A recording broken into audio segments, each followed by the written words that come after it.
आज हम पढ़ने वाले numerical problem based on mechanical vibration. Question है a spring mass system has a natural period of 0.21 second. What will be the new period of spring constant as? First है increased by 50% and decreased by 50%। ये question RGPV दिसंबर 2020 में पूछा हुआ question है। इस question में बोला गया है कि एक स्प्रिंग मास सिस्टम है जिसमें नेचुरल पीरियड दिया है 0.21 सेकेंड।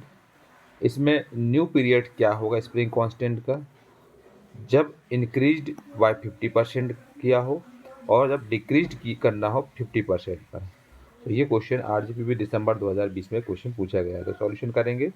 सॉल्यूशन में चूँकि गिवन में जो दिया है वो हम लिखेंगे। गिवन में टाइम पीरियड दिया हुआ है 0.21 सेकेंड, तो मतलब TP इक्वल टू है 0.21 सेकेंड के बराबर। चूँकि we know TP equal to होता है 1/FN, क्योंकि हम जानते हैं कि टाइम पीरियड का जो फार्मूला होता है 1/ नेचुरल फ्रिक्वेंसी होता है। सो 1/ फिर नेचुरल फ्रिक्वेंसी का फार्मूला होता है FN इक्वल टू 1/2π√K/M होता है। तो इसको हमने यहाँ पुटअप किया है, तो 1/2π√K/M। तो इसको हम रेसिप्रोकल करेंगे ऊपर, तो ये आ जाएगा क्या 2π√M/K हो जाएगा रेसिप्रोकल करने पर। तो TP इक्वल टू हो जाएगा 2π√M/K टाइम पीरियड के लिए बन जाएगा। कंडीशन लगाएंगे। फर्स्ट कंडीशन है when spring constant is increased by 50%। जब इंक्रीज कर रहे हो 50% को बढ़ा रहे हो। सो जब भी हम इंक्रीज करेंगे तो इस इंक्रीज में हमको लिखना है 100 + 50, इंक्रीज 50% लिखा अपॉन 100 करना है। तो इसका मतलब है 150/100 हो जाएगा। इसको अगर हम डिवाइड करेंगे तो 1.5 के फॉर्म में हो जाएगा। तो 1.5 में मतलब इसमें जो न्यू स्प्रिंग कांस्टेंट है वो बराबर होगा 1.5 स्प्रिंग कांस्टेंट के बराबर। तो इसका ये कंडीशन आ जाती है इसके अकॉर्डिंग। इसमें हो जाएगा इन दिस न्यू के spring constant will be K dash equal to हो जाएगा 1.5 K। किस कारण से? 50% इंक्रीज के कारण से।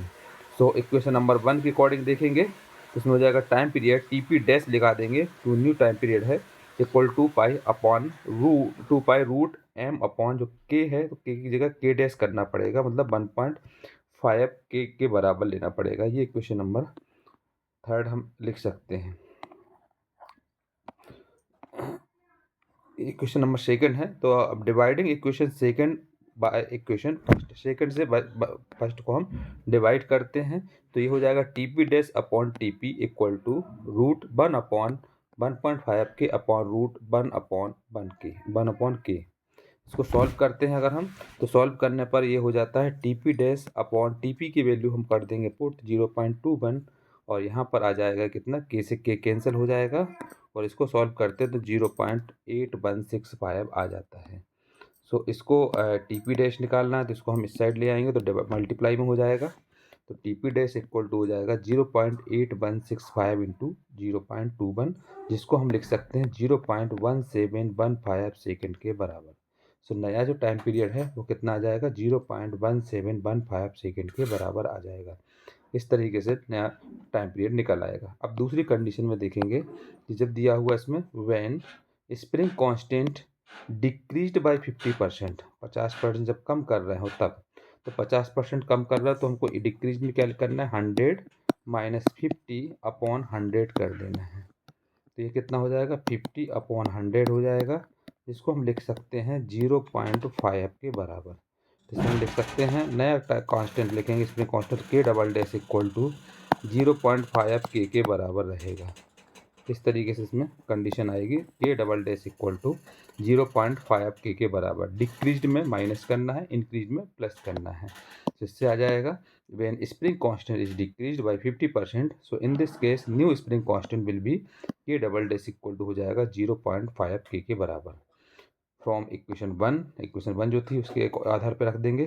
तो यहाँ पर आ जाएगा TP double dash equal to 2π√M upon जो K डबल डैश है वहाँ पर हम पुट कर देंगे 0.5 K के बराबर। तो यहाँ एक इक्वेशन बन जाएगी। इक्वेशन नंबर 3, वो इक्वेशन 2 थी, TP double dash equal to 2π√M upon 0.5 K के बराबर। हम फिर से करेंगे कि dividing equation 3 by equation 1, equation 3 से 1 को डिवाइड करेंगे, so we get TP double dash upon TP equal to √1/0.5 K upon √1/k। इसको सॉल्व करते हैं तो इसमें TP डबल डैश और यहाँ TP की वैल्यू रखते हैं 0.21 इक्वल टू 1.4142 हो जाता है। इसको सॉल्व करने पर k से k कैंसिल हो जाता है, बाकी इसको सॉल्व करते हैं 0.14142 आ जाता है।